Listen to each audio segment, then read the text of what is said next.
โอเค8 โมงครึ่งวันนี้มาแต่เช้าเลยเพื่อเรามาเก็บลูกฟิกต้นลูกมะเดื่อฝรั่งเนี่ยพร้อมเลยได้ละโอ้เย็นด้วยโอ้ฉ่ำมากเลย เป็นไงบ้างไม่หวานเท่าไหร่ใช่ไหมอร่อยมันจะหอมนุ่มมาแหละ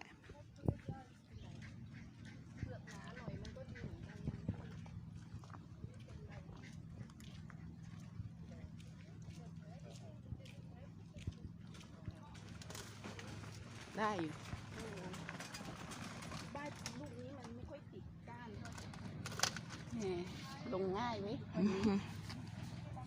ได้นะโอ้โหลูกนี้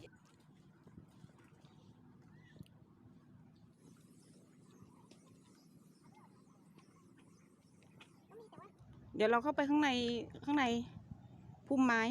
นะ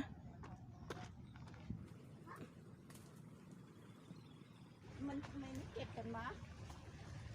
มันไม่กล้ากินกันแต่ว่าปีนได้อยู่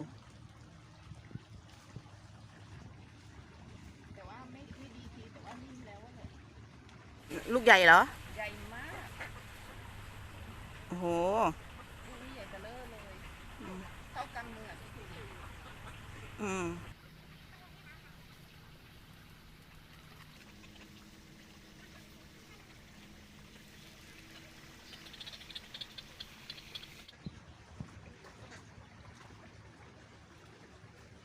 สุกเหรอสุกจะอันนี้แล้วจะแห้ง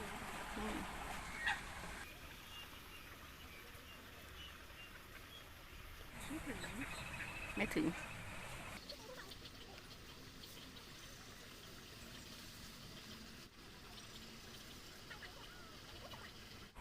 นี่ข้างบนก็เก็บ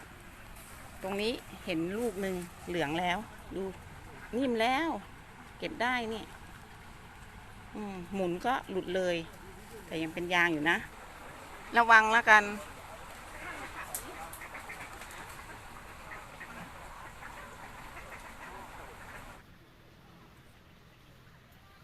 กิ่งนอนนู่นแหละปูนกิ่งนอนเฉยๆนู่นถึงจะเหยียบได้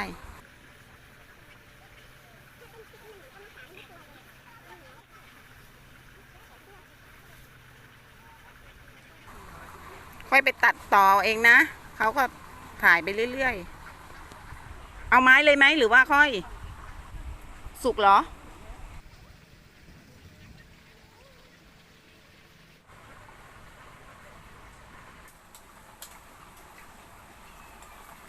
ได้ไหม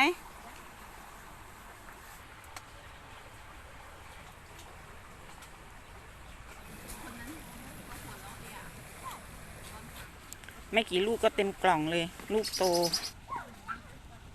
สุกไหมนิ่ม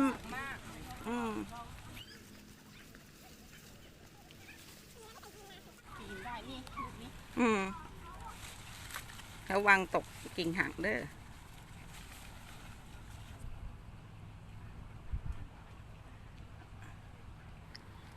กิ่งนั้นมีเยอะเหรอใช่แต่ว่าไม่ดีเท่าไหร่ก็มี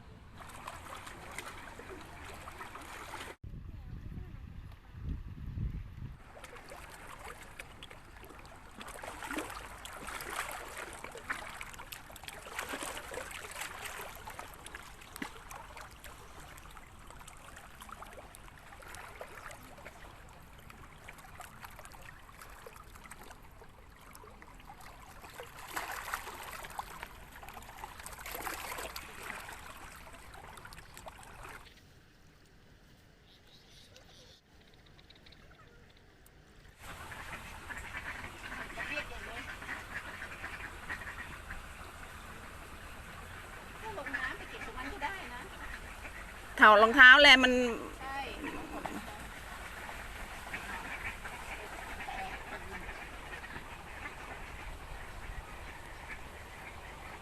ปใต้หินนี้คุณชาย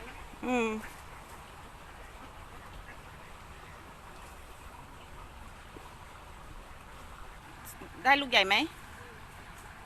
โอเค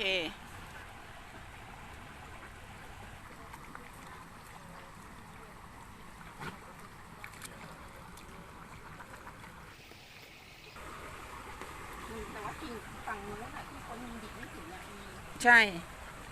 แล้วแกก็ไม่ถึงหรอกมั้ง ต้องเอาไม้เหรอ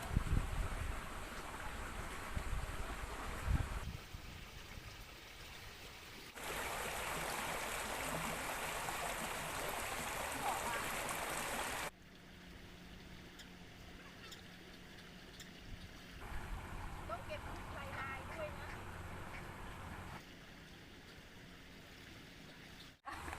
เอามาให้ดูหน่อยค่ะ ผลงาน ผลงานที่ขึ้นต้นไม้ โอ้โหเยอะเยอะเยอะเยอะเยอะ เราวางก็ไม่ต้องติดสายนะส่วนอันเนี้ยเดี๋ยวเราถือได้ ใช่ใช่ใหญ่มากเลยอ่ะ นิ่มมากไหม นิ่มแตกลายงาแล้ว อืม นี่สอยนะเนี่ย อืมดีนะทำไม้มาด้วย อันนี้แบบจะเริ่มแบบแห้งแล้วจะ โอ้โหข้างในนี้ต้องฉ่ำมากแน่เลย ฉ่ำเขาชอบเหมือนกันนะแบบแห้งมันก็เหมือนกับฟิกแห้งเลยอ่ะมันคล้ายฟิกแห้งเลยเวลากิน เหนียว เหนียวแต่ว่ามันอาจจะมีกลิ่นแรงหน่อยนิดนึงถ้ามันสุกแบบไอ้ต้นหอมๆเนาะ อืม มันจะหอมมากเลยคนอื่นก็มองนะคนผู้หญิงคนนั้นที่มาใหม่นี่ลูกใหญ่ๆนั้นเลยอ่ะที่ห้างขายแพงนะเนี่ยลูกละ70 เซนเนาะนี่ก็ แต่ที่ห้างจะลูกใหญ่กว่านี้หน่อย แต่พันสี อืม พันสีดำใหญ่ไหม